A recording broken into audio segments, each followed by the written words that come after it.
hace ratos tienen a varios diputados y exdiputados salcochando, sí, asando ahí con llámese en la mira, ¿no? Sí, en el proceso de enriquecimiento ilícito. Hasta la fecha. La sección de probidad es la que revisa, y ahora, desde hace un buen rato, no es el simple recibirlo y guardarlo, no, sigue una auditoría, y por eso, y no solo del momento, también para atrás, de tal manera que quede identificado cómo es que pagó esta cuenta. Punto. Puede abandonar el país, puede agarrar ahí su taxi e irse a lo que por decirlo así, perdón, un poco elocuente la pregunta, así de una manera. Recordemos al famoso, recordado diputado que le disparó a los policías, ¿verdad? Expresidente de la República, que lo agarraron borrachísimo, ex vicepresidente, lo agarran borracho, le ponen la foto, pero lo van a dejar a la Asamblea Legislativa, donde lo recibe don Ciro Cruz Cepeda. No se lo llevan en Bartolinaba, a pesar de que estaba borrachísimo, ¿verdad? Quiero darle la más cordial bienvenida al ingeniero Jorge Villacorta. Gracias por acompañarnos, ingeniero. Buenos días. Sí, bienvenido. Siempre es un gusto, y hoy muchísimo mejor con la compañía de esta muy guapa amiga. Gracias, Bessie Ríos, por nosotros también. Bessie, gracias por acompañarnos también. Buenos días, un placer acompañarles. Un saludo para todos y todas que están desde el otro lado. Bueno, ¿qué opinan ustedes de este caso que acaparó la atención de la plenaria del día de ayer, ¿no? Por la captura con la detención del diputado de ANENA, Alberto Romero. Mira, la verdad es que desde hace ratos tienen a varios diputados y exdiputados salcochando, sí, asando ahí con llámese en la mira, ¿no? Sí, en el proceso de enriquecimiento ilícito. Y llamaba la atención ayer, sobre todo por la postura del fiscal, porque no sé si el ingeniero tendrá memorias más allá, pero usualmente a la gente que le han encontrado más plata de la que debería tener, basta con que haga el pago, la devolución, y ya no le siguen el proceso penal, aunque los dos procesos son independientes, propiamente de enriquecimiento, sí, pero obviamente el enriquecimiento viene a través del lavado de dinero, ¿verdad? Entonces ahí es donde te hacen la camándula de delitos. Yo insisto y seguiré insistiendo que todo este montón de diputados y exdiputados que están siendo procesados deberían de explicar de dónde salió esa plata, y esa plata no salió de otra cosa que no sean sobresueldos y maletines. Es la única manera. Si la matemática, la aritmética común, simple y silvestre te dice que tú ganabas $2,800 por 12 meses, por 3 años, digamos, y además tengo un ingreso adicional porque era parte de la junta directiva, porque era jefe de fracción, la aritmética no se equivoca, 2 más 2 es 4. Si le sale 6, ¿de dónde salieron esos 2?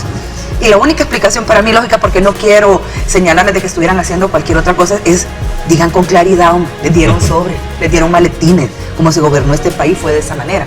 Ahora, creo que la humillación que recibió el señor Romero el día de ayer, que no es una persona que sea de mi agrado, pero creo que la humillación fue necesaria.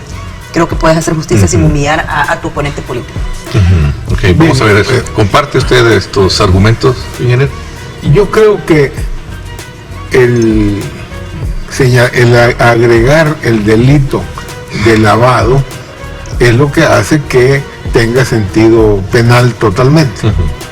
Miren, los diputados reciben un salario y no hay otra forma de tener ingresos, perdónenme, porque la ley insiste de que solo puede tenerse otro ingreso por un trabajo docente o de servicio exterior. ¿Y si es empresario? No puede tener la empresa, no puede recibir ingresos de esa empresa. Debe de dejar ese negocio a alguien más, socio, lo que sea. Aquí no se acostumbra. Hay diputados que son abogados y siguen con otro nombre, pero siguen el negocio. Y así empresarios que siguen con la empresa. Deben de renunciar, pero la ley obliga a dejar el cargo, no tener ingresos. ¿Por qué? Porque se supone que el diputado debe estar integralmente al servicio de los representados. Exacto. Porque es un representante de 100,000 o 50,000 según el cálculo de ciudadanos. El diputado, según nuestra Constitución, representa además al pueblo entero, dice ahí el 125. Entonces, no debe tener ingresos de otra manera. Según la ley, tiene que presentar, y se lo digo porque he sido diputado 15 años aquí, uno tiene que presentar el informe de sus ingresos a la sección de probidad.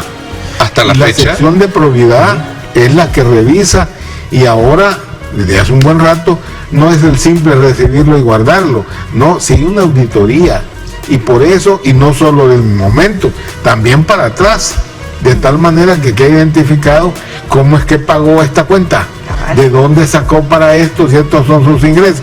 En el pasado no era así, era un formalismo. Ahora, desde hace un buen rato, varios años, ya es una auditoría la que le hace.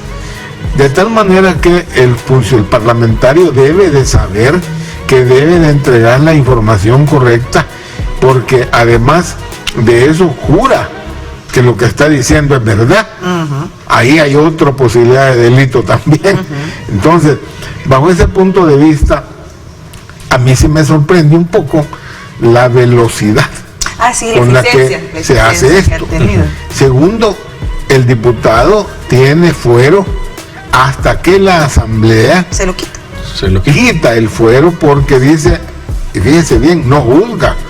La asamblea hace un antejuicio. ¿A pedido de quién? Del fiscal. ¿Y el fiscal por qué lo hace? Porque la corte ha recibido de la sección de probidad el informe, y la corte entonces lo considera adecuado y se lo manda al fiscal. Y el fiscal revisa otra vez y dice si hay elementos para pedir el antejuicio. ¿Qué elementos? Hombre, indicios claros que a los diputados les indique que realmente es posible que haya cometimiento de delito. Y como no juzga, sino que establece eso y dice, bueno, hay elementos de juicio, pase definitivamente al proceso normal. Y el proceso normal del diputado no es igual de uno de nosotros. Pasa directamente a una cámara, es decir, a una segunda instancia, donde hay por lo menos, evidentemente, si no me equivoco, 3 jueces que analizan el caso, y entonces sigue el proceso. Él deja de tener fuero inmediatamente que la asamblea pasa el caso. Que seguramente con eficiencia que han demostrado va a ser hoy. Seguramente va a ser hoy. Tú decías, mi punto es que a mí no me puede, si soy diputado y tengo fuero, perdónenme, no me puede meter preso como cualquier otro ciudadano. Primero tiene que ser en flagrancia, y segundo tiene que llevarme a la Asamblea Legislativa, no a una cárcel. Así lo han hecho, ahí lo han ido a dejar a la Asamblea. Si este señor no tenía delito todavía, porque el proceso estaba apenas iniciándose, ¿por qué lo ibas a ir a capturar? A la salida. A la salida de la asamblea. Resistencia, y pareciera ser que como que hubo cierta... Definitivamente el señor... Si alguien tenemos claro... En apariencia era porque él estaba ahí, como que iba saliendo, diría cualquiera, va huyendo y lo siguieron. Pero no le había quitado el fuero. Pero sabe él, y sabe la policía, y sabe la fiscalía, que él sigue teniendo fuero. Por eso es que ese es el punto. Puede abandonar el país, puede agarrar ahí su taxi e irse a por decirlo así, perdón, un poco elocuente la pregunta, así de una manera muy práctica. Cuesta bastante entenderlo, pero el tema del fuero, en teoría, el fuero no funciona más que para que no te vayan a acusar de delitos a raíz de declaraciones que hagas y que puedas dar posición. Ese es el deber ser, bajo la circunscripción del trabajo legislativo. Pero, por ejemplo, en el caso, recordemos al famoso recordado diputado que le disparó a los policías, ¿verdad? Ex presidente de la República, que lo agarraron borrachísimo, ex vicepresidente, lo agarran borracho, le ponen la foto, pero lo van a dejar a la Asamblea Legislativa, donde lo recibe don Ciro Cruz Cepeda. No se lo llevan en Bartolinado a pesar de que estaba borrachísimo, ¿verdad? Digamos que tienen esa prerrogativa los diputados y las diputadas, pero en teoría esto no está en función de darles impunidad, porque no se les puede dar impunidad. El fuero han demostrado, por lo menos esta Asamblea Legislativa, la actual legislatura, ¿cuántos serían ya con este cuarto que le quitan el fuero, no? Claro. Eran 2 primero, Eric, y ese cuarto diputado que le van a devanar el fuero, cosa que la gran mayoría de población le aseguro que lo ve bastante bien. De por sí no les caen bien los diputados, ¿verdad? Darse cuenta que los pueden juzgar, que digamos es eficiente, entre comillas, en la manera de llevarlos a tribunales. Alberto Romero, que tampoco, pues quien lo conozca, sabe que es una persona de cierto carácter, de cierta manera de conducirse, que no solo lo hizo dentro de su partido, sino que lo ha hecho en otras pareciera ser que su siembra no ha sido muy... Sí, ¿verdad? Porque yo no he escuchado muchos lamentos ni en su propio partido. No ha sido de muy buena vista, ¿verdad? Por el hecho de los problemas que ha tenido hasta todos sus mismos compañeros de fracción, ¿no? Hemos sido compañeros, me refiero con Beto, siendo diputado, y sí, es alguien con una personalidad así... Fuerte, ¿no? Fuerte. Y obviamente... Si él está claro que no lo pueden capturar porque tiene todavía inmunidad, que no es impunidad. Son dos cosas distintas, ¿no? Sí, así es. Que tiene inmunidad y debe decirse un proceso y lo quieren capturar, ni siquiera iniciado el proceso de antejuicio, el hombre simplemente dice, ¿por qué me van a capturar a mí? Y además con su morito, que ha de haber sido bien. Y ahí ¿por qué me siguen? No sé, nadie sabe qué pasó en ese pequeño lapso, ¿no? Cuando se presenta la petición de antejuicio, incluso están las cámaras ahí, él se levanta de la sesión plenaria, se sale, se va directamente a su parqueo, camina como para salir y ya usted sale apenas por ahí, ve ahí usted para dónde va. Entiendo yo que por ahí fue, ahí es donde le digo yo que... Pero si es así, hay una ¿qué? Un mal procedimiento. Da la impresión, pues, pero al final del día, también dentro de todo este proceso, uno no puede negar las características muy particulares de este personaje que yo lo recuerdo en los 90 y se acordará el ingeniero. Él era de esos diputados que cuando Shafik Handal pedía la palabra por primera vez, bueno, ahí está el ingeniero, él gritaba en la plenaria, no le dan la palabra, es tal por cual comunista. Entonces, así de dulcito ha sido él. Tenía y él así de dulcito ha sido. Entonces, por eso es que ahora que la gente te dice, es un show la asamblea, son unos patanes en la asamblea. Hombre, yo recuerdo varios diputados bien particulares, ¿no? Y la otra cosa, también, él no es ya diputado de Arena, él renunció al partido. Ya había renunciado él, yo no recuerdo. Al establecer eso, sí, yo creo que no había renunciado. Puede generarse la intención de depuración al partido cuando ya no es miembro del partido. Pero yo creo que no había renunciado. Salió a defenderlo, ¿no? Rosy Romero es la que salió a defenderlo ayer, la diputada. Pareciera ser que pero él había renunciado, estaba fuera de eso y estaba independiente. Pero independientemente de esto, a mí me parece que lo que debe quedar claro para todos los funcionarios es que la información que tienen que dar, insisto, a la Corte Suprema de Justicia, a la sección de probidad, deben de estar claros que se revisa totalmente, y si un diputado solo tiene esos ingresos de salario, de dónde obtiene lo demás, y debe de señalarlo. El proceso de antejuicio, ya están los indicios que presentó el fiscal.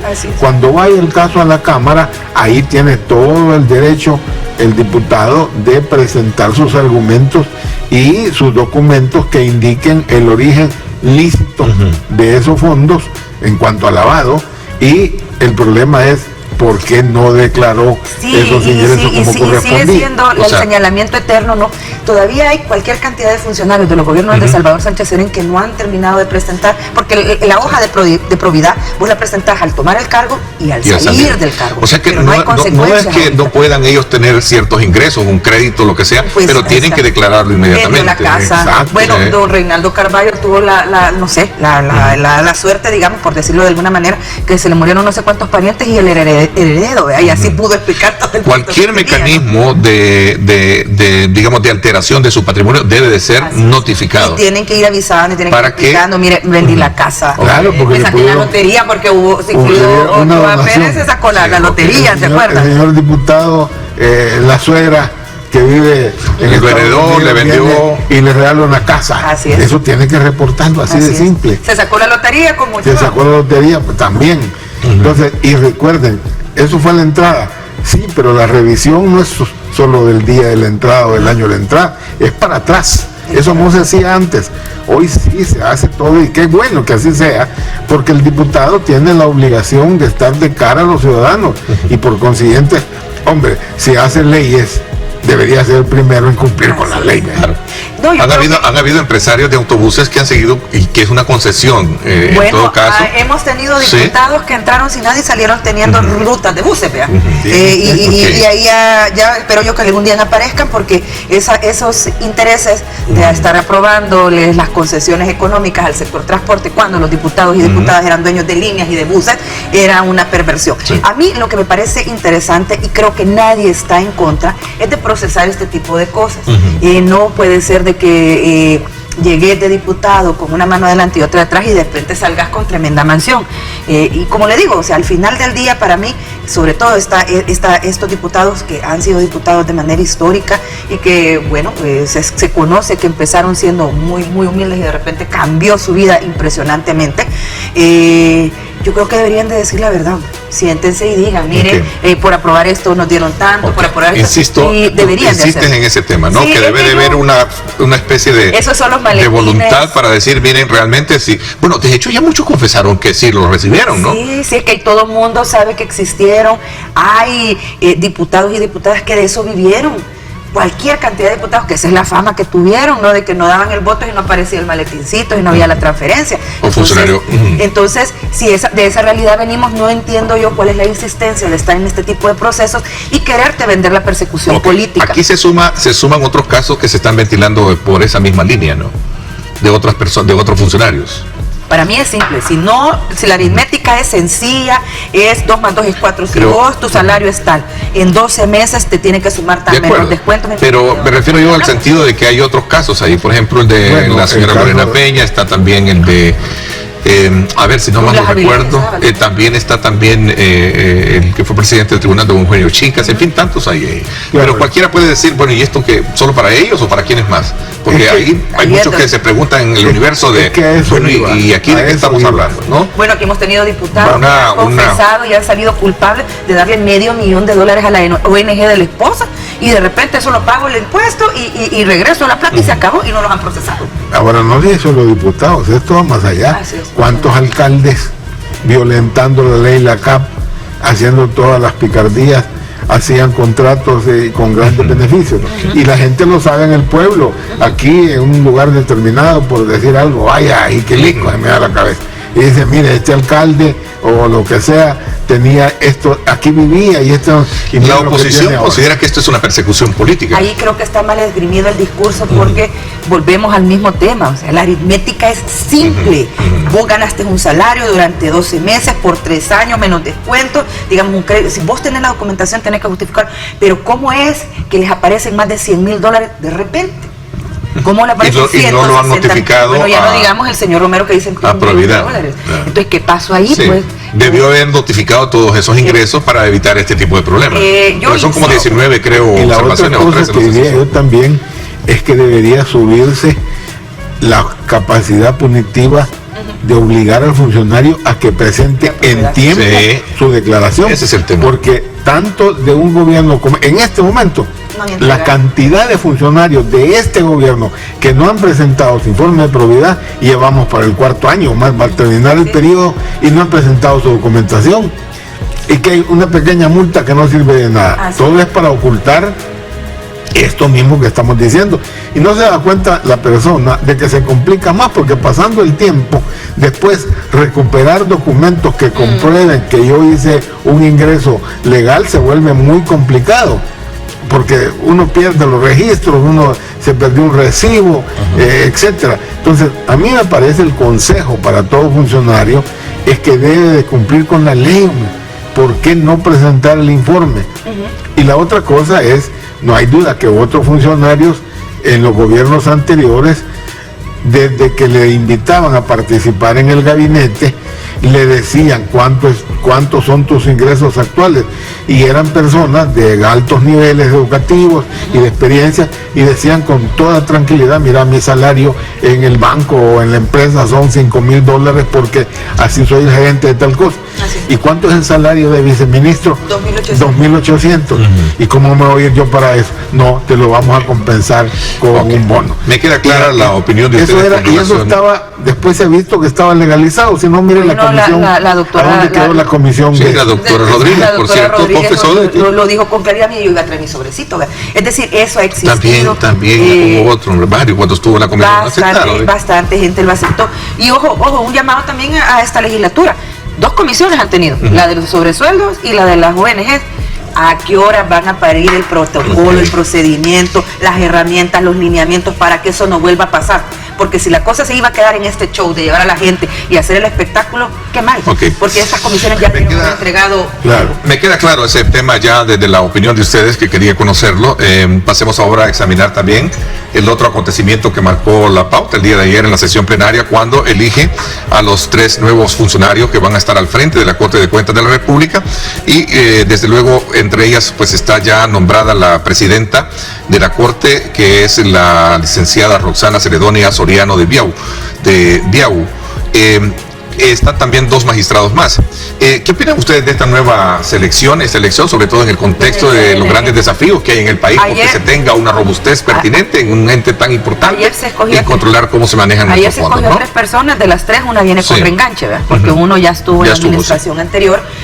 Habrá que ver cómo lo logra manejar esta administración. La actual presidenta que fue nombrada ayer viene con muchos señalamientos desde el movimiento social, porque ha estado en el Instituto de Acceso a la Información Pública, desde donde el movimiento social ha señalado que ella se encargó de mantener, por ejemplo, no acceso a las reuniones del Pleno del Instituto de Acceso a la Información Pública, eso que antes sí se permitía, no tener acceso y saber cuáles eran las discusiones. Bueno, también se le señala de que ayudó a terminar de enterrar a la ley de acceso a la información pública, al propio instituto. No sé, siendo realista, yo no tengo demasiadas expectativas con una persona que tiene ya esos señalamientos. Tenés esos señalamientos y te van a poner un ente contralor, no lo sé. Lo veo bien complicado. A eso se le suma también además en el análisis de tener una ley. Hay otro elemento que he escuchado en el análisis que tiene que ver precisamente con el tema de la ley de la Corte de Cuentas, ¿no? Que es una ley que, por cierto, cuando hacemos un examen retrospectivo de la discusión que se genera alrededor de ese tema y de las entrevistas que se le hacen a todos, el primer tema es, mire, ¿y usted qué cambiaría de la ley? ¿Por qué? Porque todos reconocen que la ley como que no tiene los dientes suficientes para poderle entrar, digamos, fuerte a la Contraloría, que es la misión, función fundamental de un ente como es el caso de la Corte. ¿Cierto? A ver, veamos en ese lado, ¿no? Este es un tema que debió haberse resuelto hace años. Hace años, sí, por eso lo decía yo. Cuando planteamos los acuerdos de paz, yo recuerdo muy bien haberle dicho a Chafik, mira, de las cosas que hay que incorporar en los acuerdos es cambiar la Corte de Cuentas y convertirle en una Contraloría General de la República. Eso implica cambiar la Constitución. Desgraciadamente no pareció eso importante por otros temas, y es evidente que habían temas aparentemente más importantes que ese. Posteriormente, siendo diputado, se planteó la necesidad de reformar la Constitución para, cuando se hicieron otras reformas, cambiar, insisto, a una Contraloría donde esté un Contralor y separar el tema del juicio de cuentas a tribunales de cuentas. Sí. Y esto mantenerlo como una auditoría.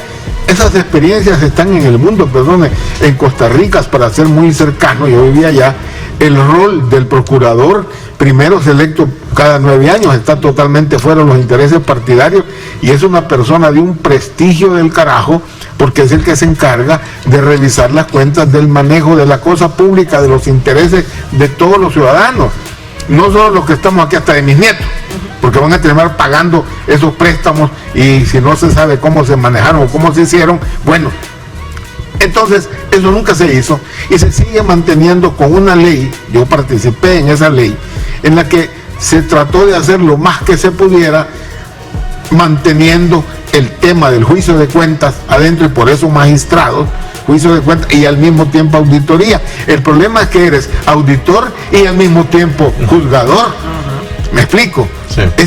Todos esos vicios deberían de haberse cambiado hace rato. Y entre ese punto A y B, que usted de ser auditor y termina siendo juez, hay un hilo frágil, ¿no? Que ha llevado a muchos, incluso por la tentación misma, a estar siendo procesados. Hace poco en el Oriente se dio una captura de otro alcalde, ¿no? Voy a hacer una pausa y lo dejo ahí para que sigamos hablando de este tema. Igual le doy la palabra porque sé que se la he quitado, pero estoy con compromisos de publicidad.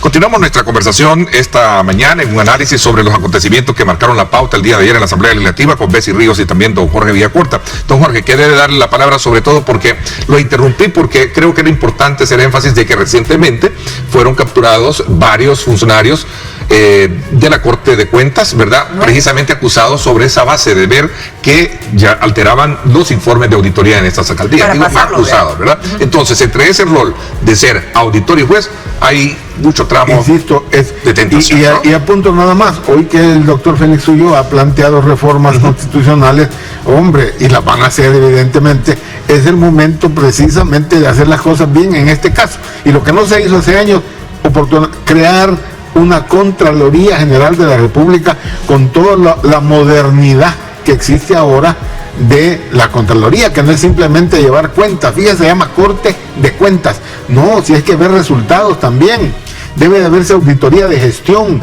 y así otros temas que pasaría un buen rato hablando aquí de lo que debe de tener una Contraloría.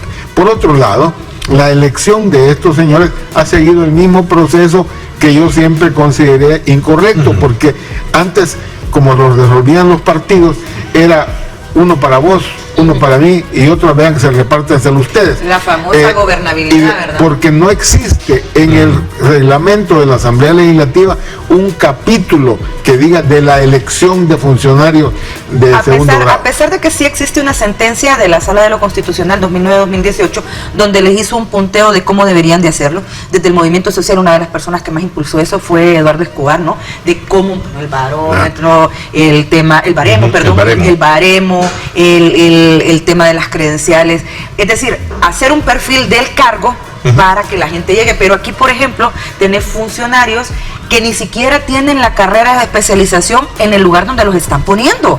Entonces no puedes tener a alguien que es, digamos, veterinario trabajando un tema de veteranos de guerra. No tiene nada que ver una cosa con la otra. Y aquí nunca, y esta es una responsabilidad completa y plenamente de Arena y del FMLN, jamás quisieron hacer un procedimiento. Y se les dijo incluso en la legislatura que terminó, antes de esta legislatura, que lo hicieran. Porque ese procedimiento que ya estaba, digamos, medianamente enmarcado en la sentencia de la Sala 2009-2018, donde se les dice cómo debería de ser el lineamiento de las entrevistas públicas y lo demás, pero no quisieron.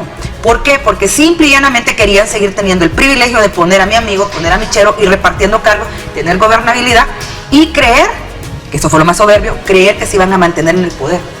Y ya no están en el poder. Ahora, cuando otro utiliza los mismos métodos de ellos, porque ellos ya no tienen las mayorías, hoy es malo y hoy es el dolor y crujir de dientes. Las expectativas entonces de lo que puede cambiar o no, variar con este nuevo ejercicio de elección, ¿no son muchas para ustedes entonces? Es obligación de la Asamblea incorporar ese capítulo en su reglamento y está, tal como dices, listo, eso con todas las recomendaciones. Es más, yo fui presidente de una comisión en su momento para elegir magistrados de la Corte e hicimos eso. Hicimos el baremo, como se llama, hicimos completo y presentamos la información a la Junta Directiva. Y cuando en la madrugada salió Sánchez Serén a decirme, bueno, ya estamos listos, es fulano, ¿y qué pasó? No es que ya nos pusimos de acuerdo con Arena. Se alinearon los astros, es uno para Arena, uno para el frente y el otro, vean ustedes. Pero sin ninguno de los nombres que nos han dado está ni siquiera en los primeros 15 que presentamos. Bueno, o lo toman o lo dejan. ¿Te das cuenta? Si existiera un reglamento, un capítulo en el reglamento, porque el reglamento es ley, pudieras tener entonces un sistema de elegir por capacidad, por idoneidad. En este caso, 3 abogados, que me perdonen los abogados, tengo parientes directos que son abogados, pero no necesariamente es para todo. Si son 3, ¿por qué no buscar ahí un auditor, un CPC o como se llaman ahora, pero un licenciado que conozca del tema y complemente esto? Porque no es, insisto, no es solo juzgar, no es el juicio de cuentas. Y en un juicio de cuentas también necesitan la presencia de un auditor. Pero bueno, y luego lo partidario, ella lo ha dicho. Es que, vaya, la Corte de Cuentas, ¿de quién era? Era del PCN, hombre. Aquí no nos demos carreta. Es que así era el reparto. Y después se le dio a gana. O sea, la Fiscalía de Arena. Confundamos. Ese reparto de digamos, de instituciones que era la gobernabilidad, ha sido parte de la gobernabilidad cuestionable que se ha puesto siempre en juicio. Ahora, porque era el clamor desde el movimiento social, hagan un procedimiento, lleven un protocolo, porque el poder no es eterno. Hoy podrás estar con toda la popularidad del mundo, podrás tener los diputados, tenés los números, pero los números no van a estar siempre con vos, entonces por eso hay que dejar un procedimiento, porque esto es un tema de nación, un tema que nos interesa. A manera de ir concluyendo, porque quiero aprovechar también ya los pocos minutos que nos quedan. Yo no creo que van a haber cambios en la Corte de Cuentas. No hay mucha expectativa para No ustedes. se ven expectativas, creo que ahí ha puesto gente que está cercana a la actual administración, y creo que la Corte de Cuentas va a seguir siendo lo que siempre ha sido, un instrumento para extorsionar a tu oponente político.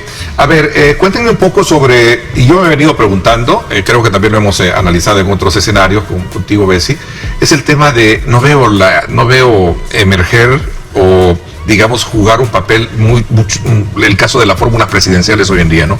¿Qué pasó? ¿Dónde están? Bueno, rapidito, yo creo que hay una cosa que a mí me parece increíble, como los dirigentes de los partidos políticos ahora de oposición no son capaces de entender los números, como decía el doctor Picardo. No es porque yo quiera presionar para que violen la ley y salgan a hacer propaganda. Que tenía que tener una candidatura única, hombre, de tal manera que fuera la sociedad civil que apoyara eso, una candidatura única, siquiera para hacer una competencia frente a un candidato ¿no? que monstruosamente cuenta con todos los recursos del mundo para hacer campaña y para hacer eso, y los partidos están sin recursos y muy difícilmente el ministro de Hacienda, ojalá me equivoque, entregue a tiempo entregar siquiera la deuda, como para que, porque en el pasado no fue así, como para que puedan siquiera competir. Pero peor aún es, insisto, la incapacidad de hacer un solo planteamiento para que tenga sentido la competencia. Veo más movimiento, porque va presidente y diputado juntos. Porque veo más movimiento en el tema de las candidaturas para diputados, ¿no? Ahí veo más movimiento. Yo te puedo decir, yo comparto mucho con el ingeniero. Hombre, ya lo hemos platicado, como tú lo decís, no puede ser de que un año hayan pasado reuniéndose, acéptenlo o no acéptenlo, y no pudieran leer los tiempos, el momento y darse cuenta primero en qué terreno querían discutir, ¿verdad? Vamos a seguir diciendo de que no vamos a legitimar esto, entonces no participemos en la elección, o de repente sí participemos en la elección, pero si participamos en esta elección le vamos a dar legitimidad a la candidatura y vamos a hacer legítima la sentencia. A ver, estos ya son casos hechos. Él se va a inscribir, ya se inscribió, él además tiene apoyo de los norteamericanos porque ha sido evidente el apoyo de la embajada con su reinscripción, que muy probablemente vuelva a ganar. Y ante todo esto, la oposición, ¿qué hace? Separarse cuando deberían de estar juntos y hacer un frente amplio, presentar, dar opciones. Bueno, opciones, porque aquí, perdóneme, la oposición no te ha presentado ni siquiera una idea, un punteo, un pincelazo de qué es lo que va a hacer. Aquí ha sido tan cortoplacista la oposición, tan boba, tan tonta, que su único objetivo es que quitará del poder. He visto más activo, digamos, el rol de los partidos en el papel de la Asamblea Legislativa con la presentación de sus candidatos, desde sus elecciones internas, que es otro de los puntos, y el tema de este nuevo ejercicio de administración que va a tener el sistema de los gobiernos municipales, y también el caso de la Asamblea, que creo que es un elemento que viene, ¿no? La única elección que va a estar interesante, ya te lo dije yo, la Libertad Michelle Sol contra Milagro Nava. Esa va a ser la única elección interesante. Ver, no hay por emblemática que es es que ahí es el único donde va a haber competencia. Yo no veo competencia en ninguna parte. Es que no hay ninguna duda de que que todas las reformas electorales, estas últimas... El Tribunal Supremo Electoral, a estas alturas, ¿cuál es en el ejercicio de sus funciones? ¿Cuál es la evaluación que le hace? Primero, para mí el tribunal tiene un enorme reto, tiene un gigantesco reto, porque tiene que mantener, reafirmar el prestigio del tribunal en cuanto a que todas las elecciones que han pasado después de los acuerdos de paz, cuando surge el tribunal como tal, han tenido dificultades, sí, pero ninguna puede decir que se irrespetó la voluntad popular. Creo que ahora, con la complejidad de tener un voto en el exterior, con distintos grupos de ciudadanos, unos van a ir a votar electrónicamente desde un mes antes y lo pueden hacer desde cualquier parte, otros van a tener que ir al lugar de votación establecido. Electrónico sí, no es papeletas, sí, pero tenés que tener DUEs vencidos, pasaportes vencidos. Todo eso implica crear un registro electoral exterior que no se ha hecho. que la empresa esta Indra lo tendrá que trabajar para decir quiénes pueden votar uno y otro en otro lado. A ver si no salen los datos de nosotros vendiéndose como el de la responsabilidad de quién es, de Indra, sí, en cuanto al contrato, pero la responsabilidad del tribunal, de esos 5 señores que están listos para ser juzgados posteriormente por la población.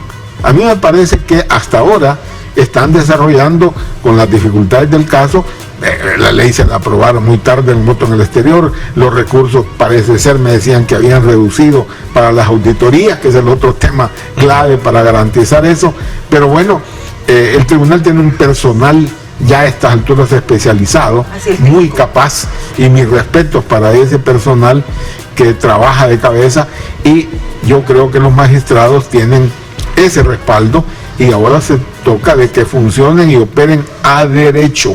Sus decisiones tienen que ser tomadas a derecho. Son magistrados, algunos o la mayoría, si no me confundo, de ahora son abogados. En el pasado había una mezcolanza, pero creo que además con una normativa del tribunal bastante pobre, porque no tienen independencia, no pueden presentar un presupuesto. No son tribunal ni supremo. Entonces no son tribunal ni son supremo. Pero a pesar de eso, hasta ahora creo que el tribunal está haciendo las cosas en el marco de lo que tiene. Ahí se dice, mire, pero es que es inconstitucional la candidatura del presidente Bukele. Creo que ese es un debate que ya no tiene, ahí es inconstitucional, no hay que estar discutiendo nada. Bueno, porque recordemos de que nadie hasta la fecha ha cuestionado los resultados electorales, ¿verdad? Más allá de que en un par de sitios ha sido, no les ha parecido, pero mantener la solidez y el prestigio del tribunal es importante para que este país acepte los resultados electorales. Ok, interesante, el tiempo se nos fue, quiero agradecerles, ingeniero, gracias por habernos acompañado. A la hora. Vamos a estar también a ti, Bessie, más adelante pendientes de poder llevar a cabo los análisis pertinentes sobre estos temas que se dan en el contexto de esta actividad política partidaria, ¿no? Y que sin duda alguna pues vamos a estar muy a la expectativa por lo folclórico que siempre se presenta, o no se va a presentar así folclórica esta campaña electoral. No, me queda un poquito de la me queda un poquito la duda, pero bueno, al final muchas gracias a ustedes por habernos acompañado.